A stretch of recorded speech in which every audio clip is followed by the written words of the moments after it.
Okay, guys, let's make a start. So yes, once again, hello everyone. Thank you so much for being with us today for today's webinar session. Today we're going to be talking about a low power mindset in IoT, exploring different ways that you can maximize your IoT device's battery life. Really great to see so many of you guys on the call today. I know it's a really busy time, so thank you so much for giving up time in your day to join us.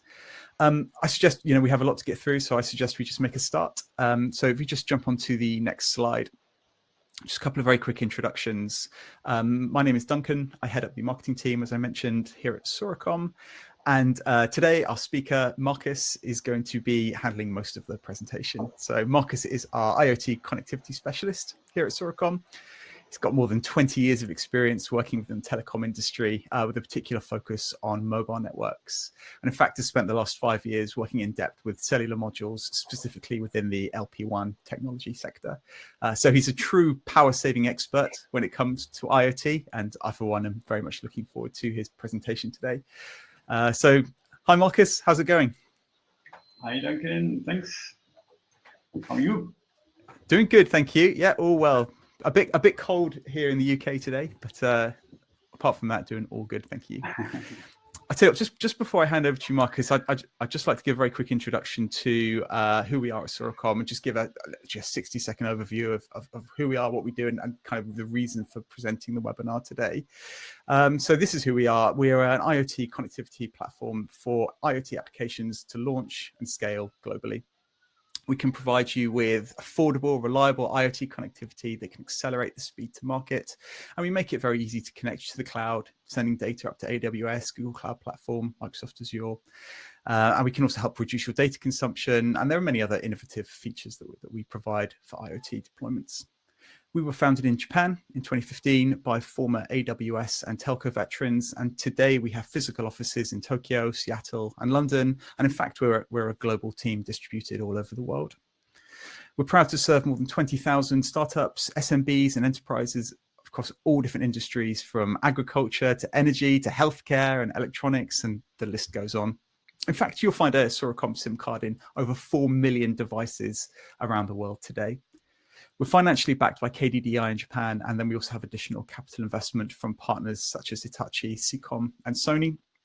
And we also have a wide range of tools and platform services and features that can help you reduce the amount of power that your IoT devices consume, which is the reason for today's presentation.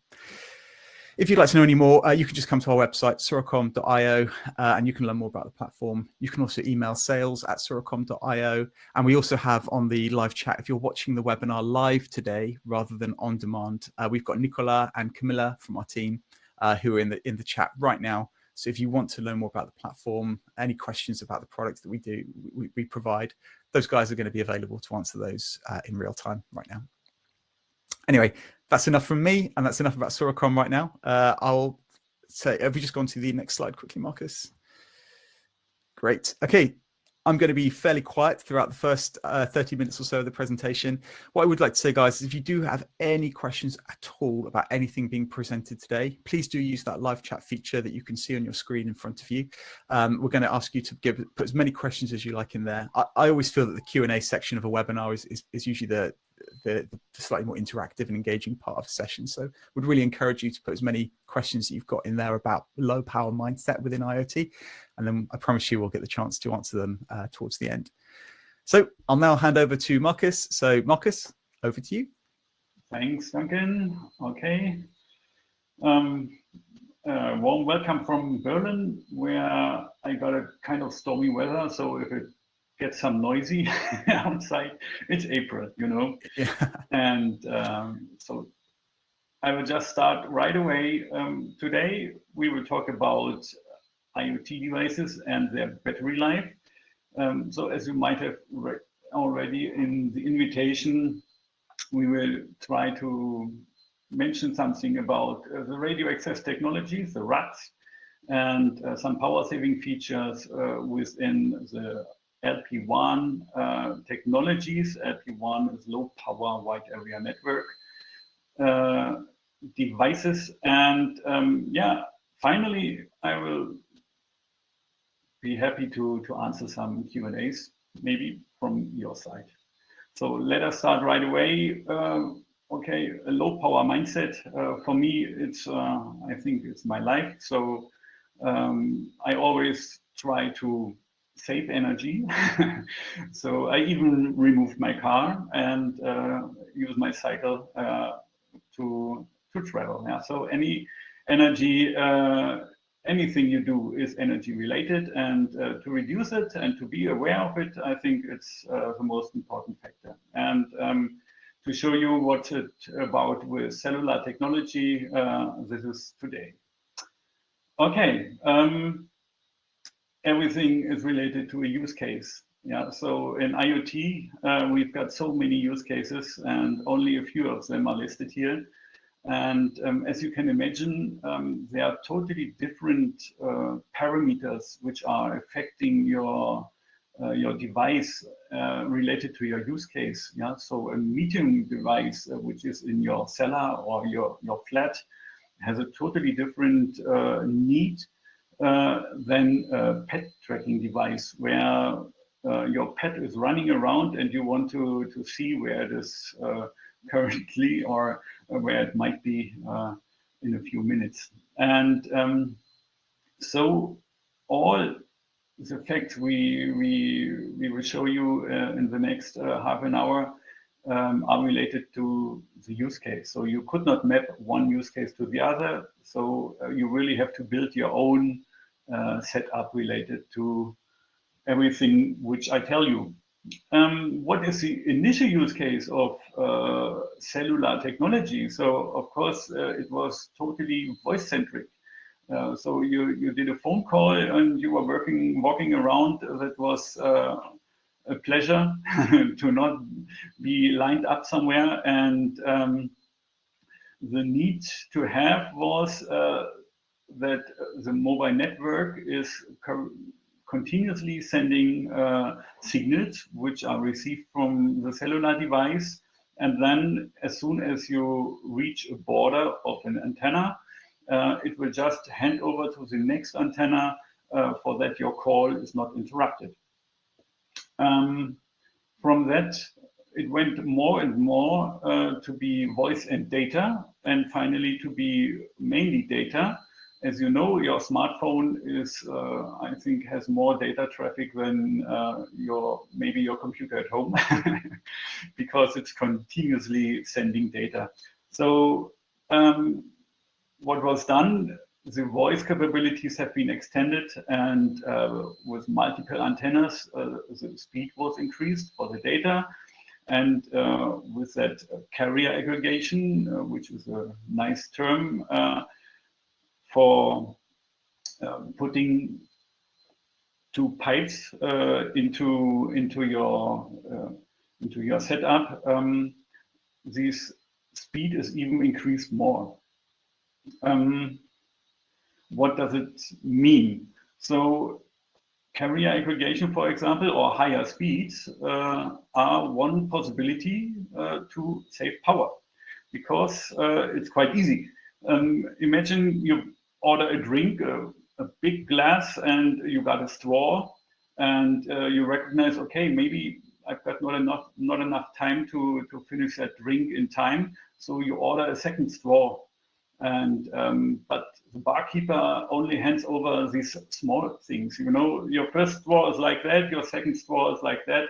It's only half of the size. But anyway, at the beginning, you can easily use both straws, and you've got a boost factor of 2, and you can empty your glass faster, and this is quite useful. But as soon as the liquid is below the length of your second straw, you pull some air, and which makes it maybe more difficult to use the first straw, because the second does not have any effect anymore.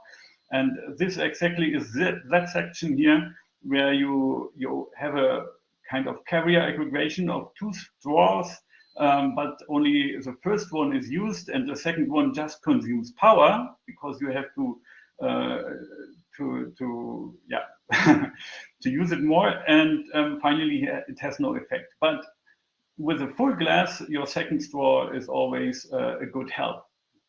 So that's the same with carrier aggregation. Yeah, even if it takes more power, if you increase the speed, you might be in a low power mode. And this is exactly what was done with LTE carrier aggregation, so high performance LTE devices like your phone. But how does it fit to IoT and all these small devices? Everything needs to be small, cheap, and sustainable, and there should be millions or billions of devices. Of course, this, what I just told you, carrier aggregation and so on, does not really fit to that use case.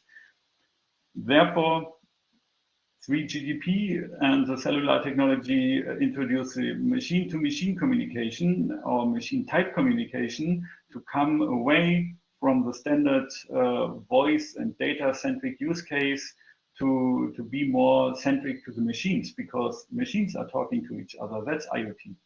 And these devices need to be power efficient, and billions of devices need to be supported, and the coverage should be enhanced, and definitely the complexity should be reduced to make the devices smaller and cheaper and yeah, usable on your wristband or wherever. Yeah, so everything needs to be small. Okay, so what is the biggest consumer, the energy consumer in cellular technology? Of course, it's the part where you've got the biggest resistance, and this is the air. So airtime is the biggest consumer. So everything we want is reduce the airtime. And first approach, which is quite easy, reduce the transceiver activity, send less, and then reduce the receiver activity, just listen less or receive less data, quite easy. And then, as I have shown you, a mobile phone with 4 antennas or whatever, which makes it more expensive and more power consuming, because every antenna has a transceiver and a receiver part, and this needs to be powered. So one antenna only would be a measure. And then these handover scenarios for a metering device, which is in your cellar, there's no need to hand over between cells. So this metering device is always fixed in your cellar, it will not move. So remove this scan of neighbor cells to be able to do this handover. And finally, there's a possibility, instead of shutting down and powering on a device, is putting it to sleep and waking it up. So that might be a little bit easier. Okay, what are we talking about? So just don't be afraid of this this slide, just to show you what is happening. So if you switch on an LTE module, yeah, there will be a startup phase and scan and registration phase, which is similar to the sending data phase. And afterwards, we've got a kind of so-called connected mode, and finally there's the idle mode. In the idle mode, nearly nothing happens, but an LTE device is listening to the neighbor cells, as I said, because these LTE modules, they come from the mobile world, and this is useful for mobility. Comparing 2G, 3G, LTE, which are mostly combined in one module type, 2G is quite old. 3G is dying in the moment. We all know it's switched off. For example, in Germany, in the US, it's switched off, and in many countries. So I think we do not need to pay attention to 3G anymore. But comparing 2G and LTE, as you can see here, there's not such a big difference. After switching it on, the 2G device will register to the cell, and then it will be in a kind of idle mode. And the LTE device will do it right the same. And if you pay attention to the numbers for a 4-minute time, they nearly have the same average of power consumption.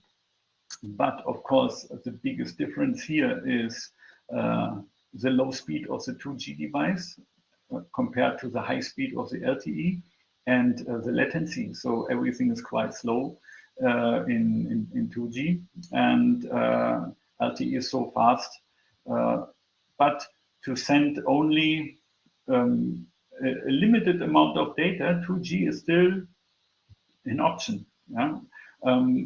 As you can see here, I wrote down no IP address at this stage. So after switching on a 2G device, and it will attach its, it does not have an IP address in that moment, in comparison to the LTE, which has an IP address right away. So there's an automatic attach procedure and registration procedure. But what you can do in this status with a 2G device is send an SMS or USSD data, which is going via the signaling channel. Signaling is quite the same as the procedure while starting up. So it is still a possibility, and in many countries, 2G is still present and will be the next 3, 4 years, 5 years until it's switched off. So, Marcus, so just a very quick question on this slide. So in this particular use case where we're sending a low amount of data, you'd actually propose that sending data via 2G rather than LTE would be the preferable option for reducing the power consumption.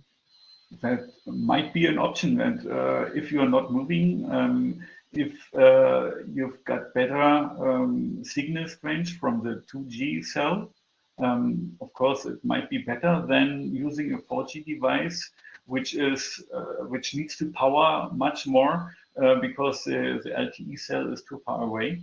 So with LTE, you should not have a problem in city areas, but on rural areas, 2G has the better reach.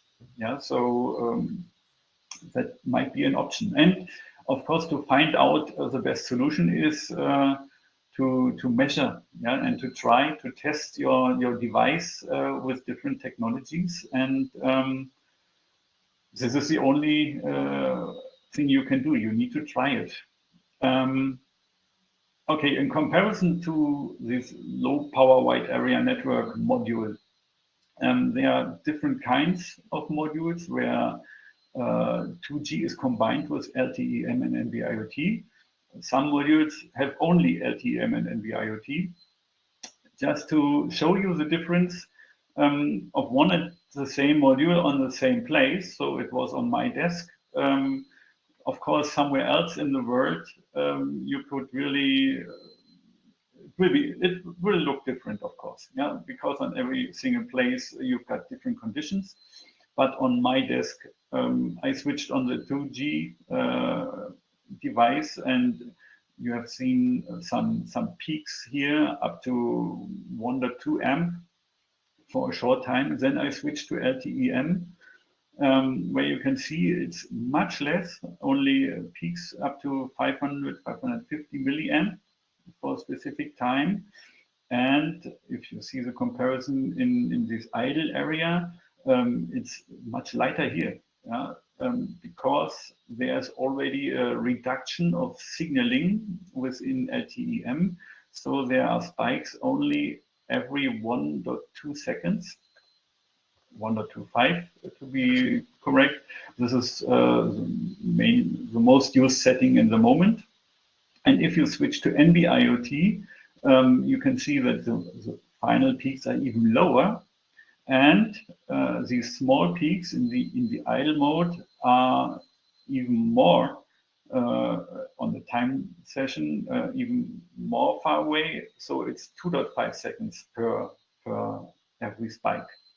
And if you then switch on eDRX, for example, you can remove some of these spikes, which will be even a lower power consumption.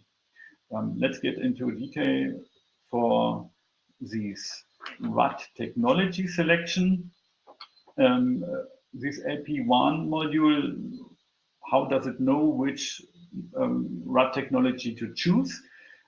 So it's configurable. Yeah, by default, I would say all modules should choose LTE-M first, then NB-IoT, and only as a fallback, they will switch to 2G.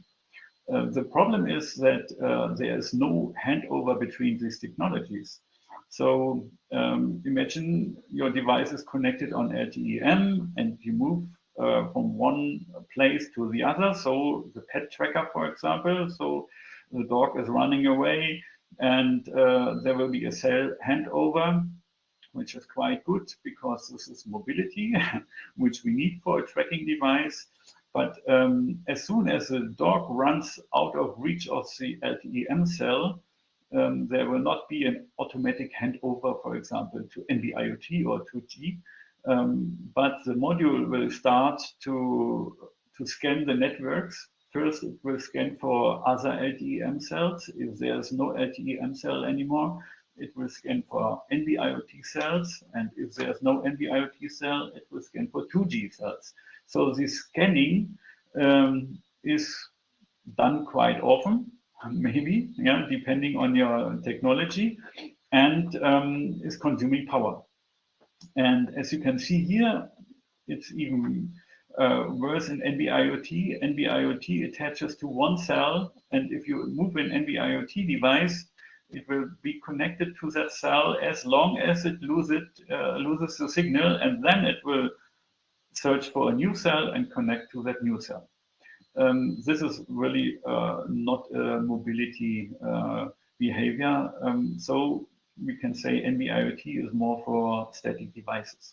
Right. So just to confirm, NB-IoT will consume potentially more power on an IoT device compared to 2G and LTE-M. Depends. So if you are moving around and the device is always on, it will scan so much. Might happen, yeah. Okay, what can you do to lower the scan time and to improve this scan behavior? You've got frequencies within your module, and depending on the amount of frequencies, the time the module needs to scan is higher. So you see here on the right, I did a scan where 5 frequencies are enabled. And I use 2 different mobile provider SIM cards, and they are nearly the same. So to scan 5 bands, it just takes much more time than scanning only 2 bands. It's obvious, yeah, but there are some bands which are not used so much. So a decision would be to remove bands or frequencies which are not so used, depending on your geographic location, depending on your provider, to speed up this scanning time and to reduce the energy. And then, of course, it would be good to have more MNOs within one country, for example, with a SIM card, like a SORACOM SIM card, for example. You will have the possibility to have multiple MNOs per country. Means the module will be able to find a mobility provider faster than a SIM card, which is from one single provider and searches for a signal of this single provider only. As I said, this will speed up the first attach, and for moving devices, this continuous scan. For static devices, it's not so important because they scan one time and afterwards they always connect to the same cell. So this is not so important for static devices. But reducing the number of bands, of course, might cause that you reduce your footprint, your worldwide footprint, because some countries you might exclude from your list with disabling some frequencies. Okay, then you've got this efficiency. NB-IoT is slow. LTE-M is faster, and normal LTE Cat 1, for example, is much faster. But depending on the amount of data you send, you can decide which, or you need to decide which radio access technology to use. I read a nice paper where they really made a test, and they found that there is a sweet spot of choice between NB-IoT and LTE-M of 150 kilobytes. If you send less, NB-IoT would be power efficient, more power efficient than LTE. But as soon as the amount of data to be sent or to be retrieved is higher, you should choose a better performing technology like LTE. But as well, with that one, you might come to a point where an LTE Cat1 module is a better choice. And right in the moment, in this time, there is a new generation of LTE Cat1 called LTE Cat1 BIS. And this BIS just says that it is an LTE Cat1 module with one antenna only, which makes it less complex. Again, we save some energy, which makes it less expensive, which is good for IoT. So there is a decision to make how much data you have to send and which technology fits best. But how does it work? Sending with less power, as we have seen 3 slides ago, but being able to communicate even wide area networks. Yeah? So this is somehow strange how this is done. So the technique behind is the so-called coverage enhancement. So if you are outside with an LPWAN device, you might even send with low power status. If you go light indoor, like under the roof or wherever, good reachability, good signal range, but there's something in between. You might need to switch to medium power. And indoor, maybe in your flat, it's already sending with full power. But as soon as this goes to the deep indoor, maybe into the cellar, it needs to send with full power. And the coverage enhancement, which you always read in all over in all these articles, is done by repetition. So it's just like that the module is sending the same signal again and again and again. And in this example, the same signal is sent 16 times. So if you have got 3 data points to send, it will be 3 times 16 times, but the repetition can be up to 2048. So the coverage enhancement is realized by just repeating the same message in the hope that one of these 16 or 2048 messages will reach the final antenna. And of course, this needs to be taken into account, right? Because sending the data once uses power, twice uses the same power again and again and again. Okay, what can we do to reduce the power in the so-called idle phase? You have seen this big idle phase in LTE, and this is available in LTE-M and NB-IoT as well.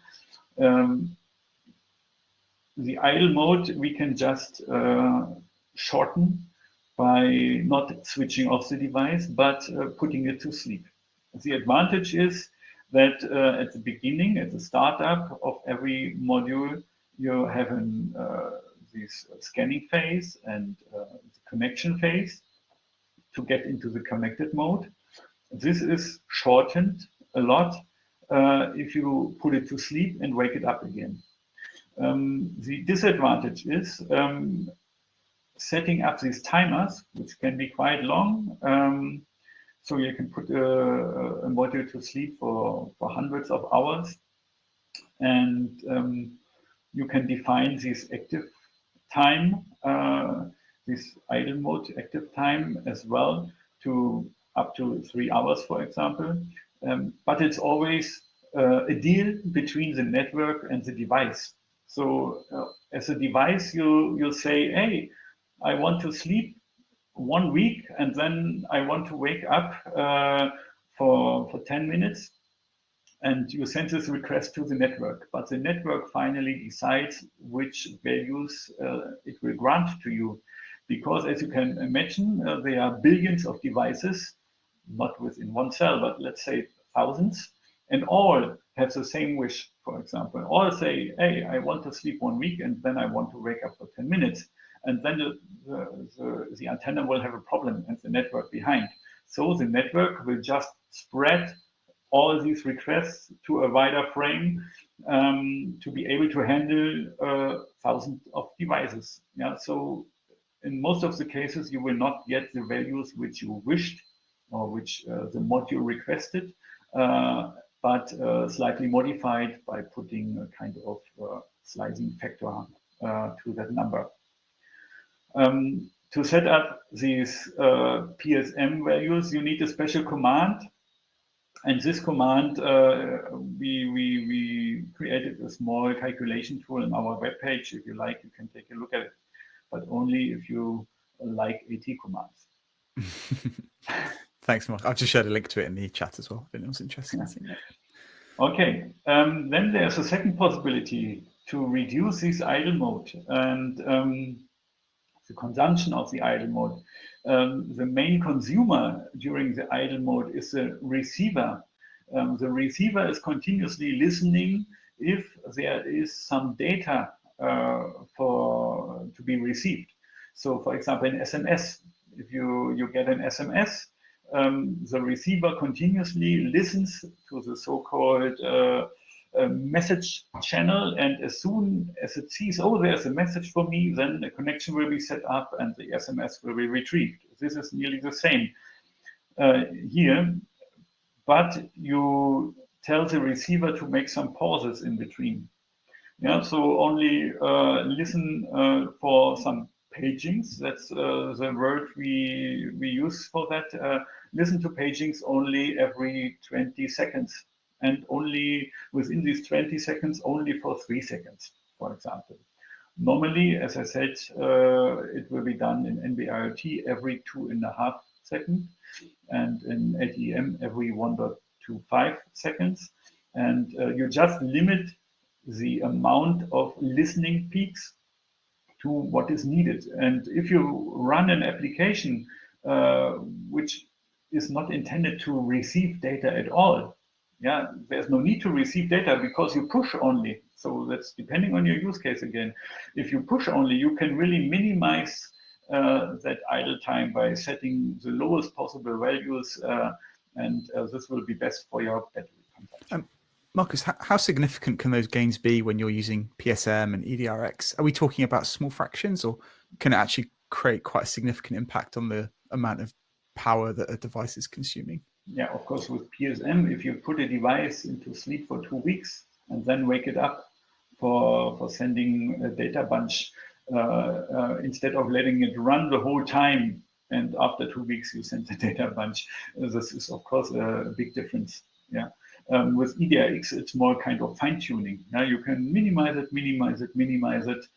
and this is the goal, to give some more insights about some tweaks to minimize the power consumption. The connected mode here at the beginning and over there.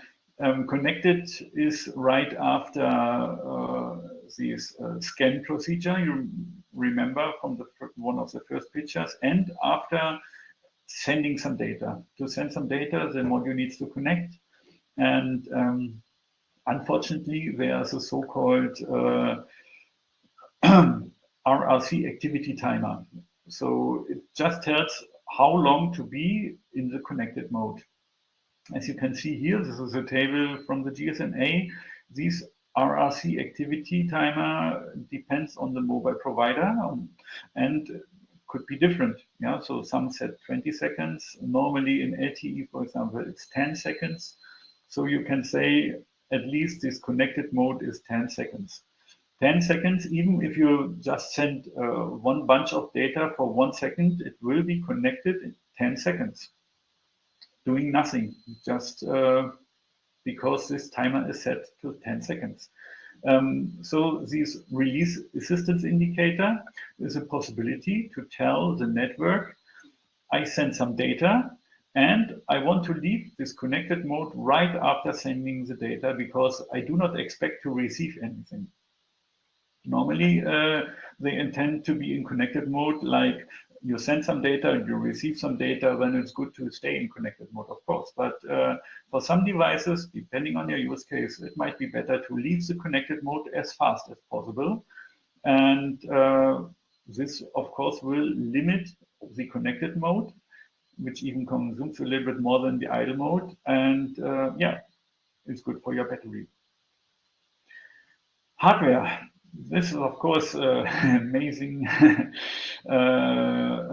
topic.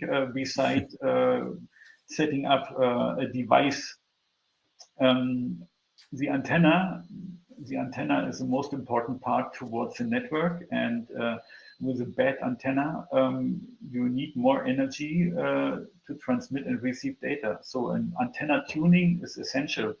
And there are some great tips available from antenna companies in the network. You can find it in the internet, where they tell you the minimum sizes of PCBs or whatever, and how far away an antenna should be from specific parts of your device. And this needs to be taken into account, definitely. So antenna tuning, tuning the antenna to the bands which you have selected before, for example, of course, would be the optimum.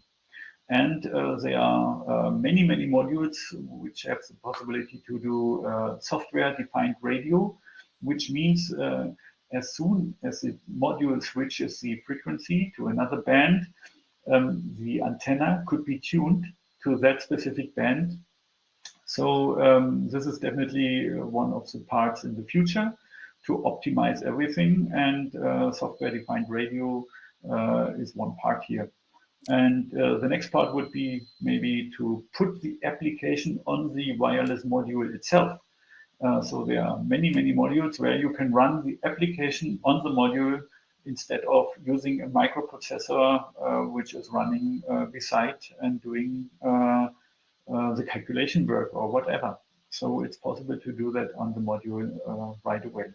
And then one other point might be to avoid USB. For example, USB is power consuming, even if there's a power saving feature.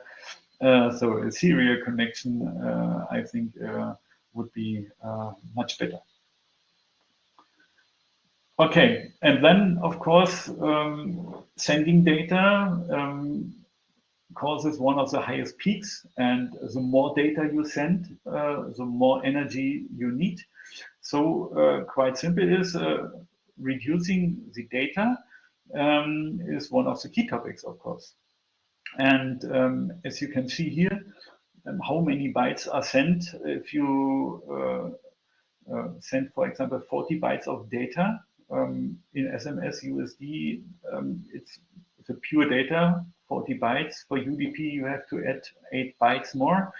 TCP is having a lot more because TCP is doing a handshake before, and every single message needs to be acknowledged from the other side.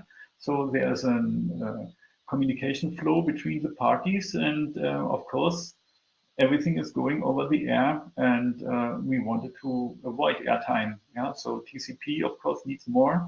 HTTP even a little bit more, and then if you add security over the air, it will be much more. Yeah, doing private key exchange is so many messages will be sent. Trying to secure the communication channel. So this is mainly here the air interface, as I told you, between the device and the base station. So why not just leave the security in the network so we can add it later on? SORACOM, from my point of view, builds a perfect solution for this. You can send, for example, data via SMS or TCP, UDP, so as simple as possible to the base station over the interface to save power. It will be transferred to the SORACOM backend, private backend, secured communication, and then you decide what to do with the data. You decide to push it to your server and add some encryption afterwards. So this is wired. We don't care about the power consumption so much anymore because the machines are on a power cord.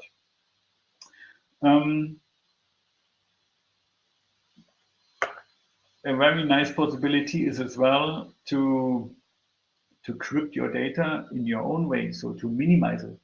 Let's say like zipping, data zipping. Yeah, so it's you've got a data string where you want to send a battery value and the temperature and so on, and you might send a whole JSON frame, which is looking like that in the output area here, with the possibility of our binary parser. You can define a format and send only the data, as you can see here in the sample data, which is, as soon as it reaches the SORACOM backbone, will be blown up to a full JSON, which then can be securely transferred to wherever you want.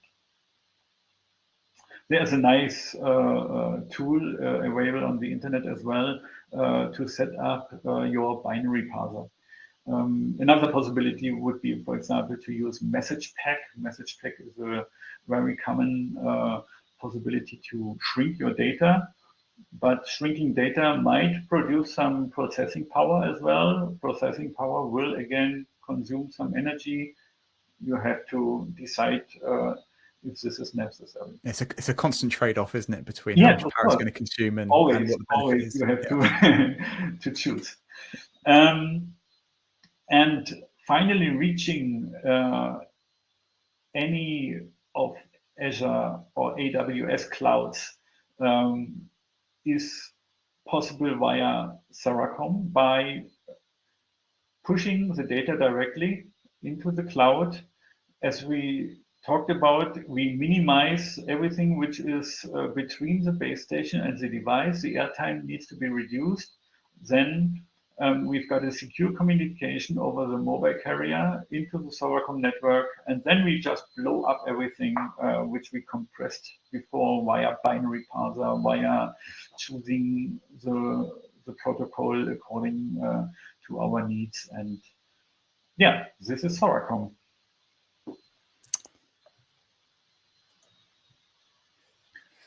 Okay.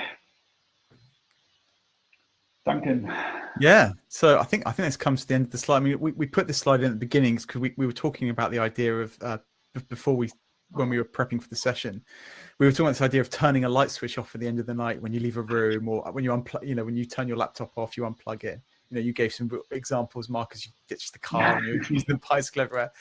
But actually, I think having listened to the whole presentation, I really feel that actually low power mindset is about much more than just switching the light off when you exit a room, isn't it?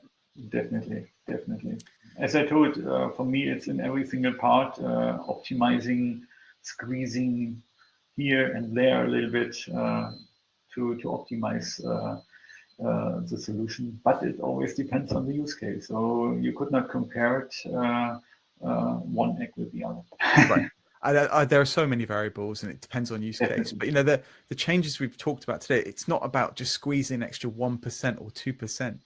Some of the use cases we've seen is where you have had a device that would typically last 2 or 3 weeks on a single charge, but actually, once you've implemented some of the ideas that you've talked about today, you could extend that battery life to, or potentially even years. Is that correct to say, Marcus? Definitely. Yeah. So a device that would have lasted a couple of months or weeks or months is now actually lasting for up to 10 years on a single charge. So quite a big difference. And what I like most is reducing the amount of data to be sent. Of course, it's not good for our business case, because the people pay per use.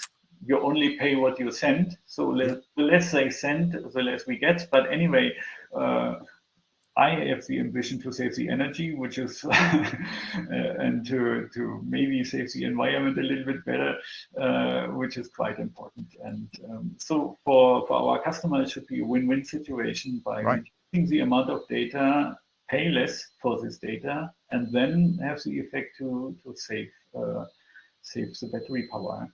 Yeah, absolutely. No, amazing presentation. Thank you for those slides, Marcus.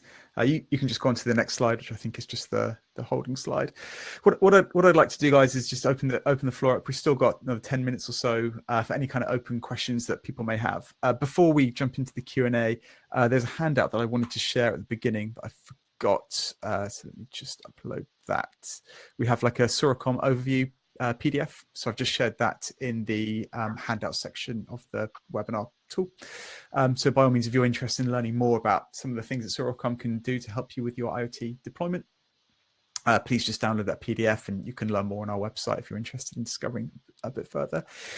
If you have any questions for Marcus about power saving in IoT, anything about reducing the power consumption of your devices, please do use the live chat now. We've had a couple of questions that have come in whilst you've been presenting, Marcus. So we'll go through those now. And yeah, by all means, if you have anything that kind of springs to mind, anybody else here that wants to ask, just put it in the live chat right away.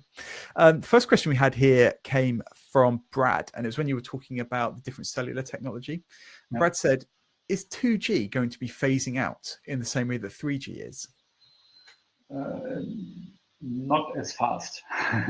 So 3G is phasing out much faster.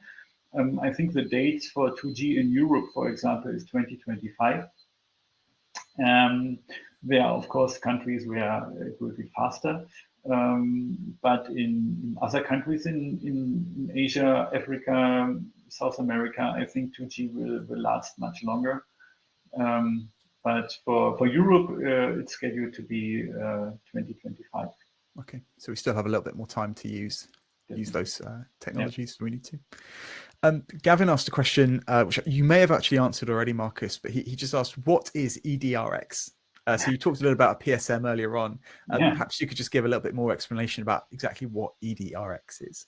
Yeah, okay. DRX is for discontinued reception. So the receiver part, as I told, is responsible for this energy consumption. And you just tell the receiver to make some pauses. There's no need to listen every 1 second or even less for paging messages. And there is a connected DRX already. But this value is set from the mobile operator, and in the idle mode, you have this eDRX value, and the E in the beginning is for extended. Extended just means you can extend the value to a very high number, and just tell the receiver not to listen to the network, which saves power. But if you have the need for download data, like you want to switch on a light or whatever, maybe this is the wrong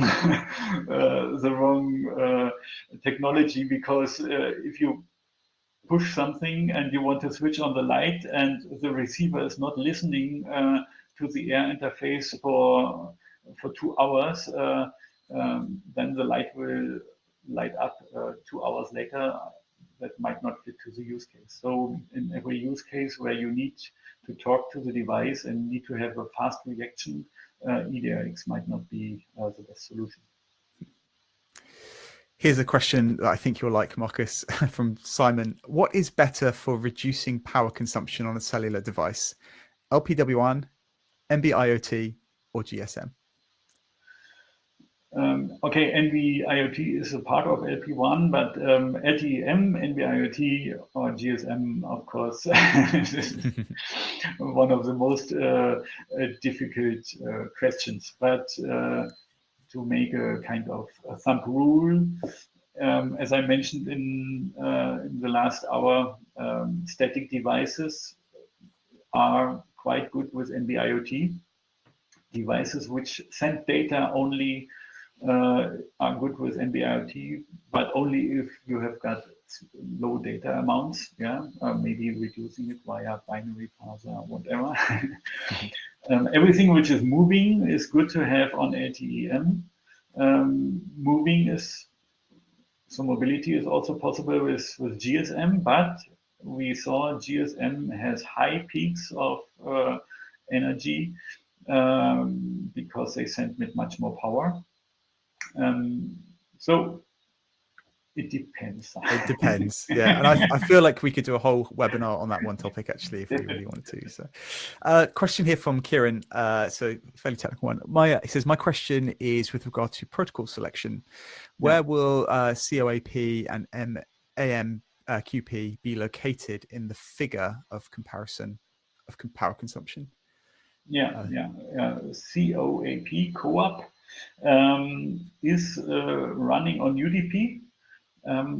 And has a kind of acknowledgement mechanism as well. So not as TCP, where you need to do a handshake and everything, but every single message, UDP message, needs to be confirmed, and if the confirmation does not arrive in a specific time frame, the message needs to be sent again. So co-op is a good possibility on top of UDP to make a kind of acknowledged communication. But as you have seen with coverage enhancement, if you send a message which needs to be acknowledged, you've got download data, so you need to be listening. There's a need to listen to the air interface. So DRX is important here because you need to get the download data. And if this acknowledge is not received, you send it again, and maybe you've got coverage enhancement, and then you do not send it only once, you send it 16 times, and you're waiting for the acknowledge. And if the acknowledge is not coming, you send it again 16 times or 2,000 times. Could be a cycle of death. Anyway, you have to try, you need to measure, and you have to try to simulate as much as possible the different scenarios, like shielding your device and even putting it into the earth. So there are reduction mechanisms in the modules. If there's no signal at all, how long should a module try to send? So of course there are some implementations in the module. It will try to search for a network for 5 minutes, then it will do a 5-minute rest, then it will do another 5-minute search, then it will do 10 minutes rest, and so on. So it will just largen the resting time, not to exhaust the battery all the time, by just searching for a network. And this is already implemented in the module. So if your application then tries to interrupt this, like, oh, I have no network, I restart the module again and again, these mechanisms which are implemented in the modules are totally crashed. So might be useful to get some details on how the module behaves in specific situation, and then adapt the application accordingly. Right. Great question, Kieran. Thank you for asking that one. And the last one that we have here, which is good, we're just wrapping up on time, actually. So just from Yero. Hey, Yero. So her question is, what remedies do you propose if I've already decided on my device configuration? So she's already deployed devices out into the market. She wants to now make changes to that device configuration. Does she have to completely revamp the hardware, or does she have any other options? Depends. The hardware, hopefully not. There are possibilities. For example, it's possible as a beta feature, it's possible within SORACOM to push eDRX values. So we can overwrite eDRX values from local providers in LTE networks, for example. With that possibility, you can kind of steer at least eDRX settings of your device, even if your device is already deployed in the field. If you are interested in that feature, please come back to us, and we could give it a try. Reworking a device, as I said, if the application tries to steer the module too much, it might be hard because you need to change your application. Everything which is towards connectivity. So, for example, provider selection within a specific country, we are able, so SORACOM is able to to influence this selection criteria, to change, for example, primary provider settings for specific countries via an over-the-air update of the SIM card. If somebody needs us, please come back to us, and I bet we can arrange something. So yeah, if we can prefer definitely help. to use a different operator in a specific country, we can just change the order of preference. That might be another possibility. Absolutely. And I just want to squeeze in this very last one that's come from Daniel. So he says, how do I minimize the power consumption for large transfers to the device, such as with a software update? Do you have any thoughts, Marcus? Okay. Okay, an IoT device should not have large transfers. That's why most of the providers, they use incremental firmware updates, for example, for the modules itself, and incremental firmware updates or device updates should be one solution for your application as well. So think about doing incremental updates to minimize the amount of data. And but really large transfers, like for an Android phone or whatever, there maybe boosting the power, so more powerful devices use less time. That's one of the first carrier aggregation example. But depends on your use case. Great question. Thank you, Daniel. Yeah, really great. Well, we are pretty much at time, guys. So I think it's time to wrap up. We've come to the end of the questions. All that really remains for me to say is a massive thank you to you, Marcus, for preparing today's slides. So thank you so much for going into so much detail on everything presented today. And everyone who's joined today live, thank you guys for giving up some of your time. Like I said, it is a really busy time of year, so we do really hope you found this discussion helpful, and we'd really love to see you again at another SORACOM webinar in the future. If you do want to learn more about SORACOM, how we can help your IoT connection connect to a application connect to a totally secure network, access tools for speeding time to market, reducing data consumption, transmitting data to the cloud, and a lot more, then you can just visit soracom.io, where you can read more about our platform and schedule a call with one of our experts. And you can email us at sales@soracom.io, and a member of the team will be happy to have a chat with you about your application. That is it. So we are bang up on time. Thanks everyone again for coming, and we will see you again soon. Cheers, Marcus. See you again, everyone. Goodbye. Hey, thank you. Bye, everybody.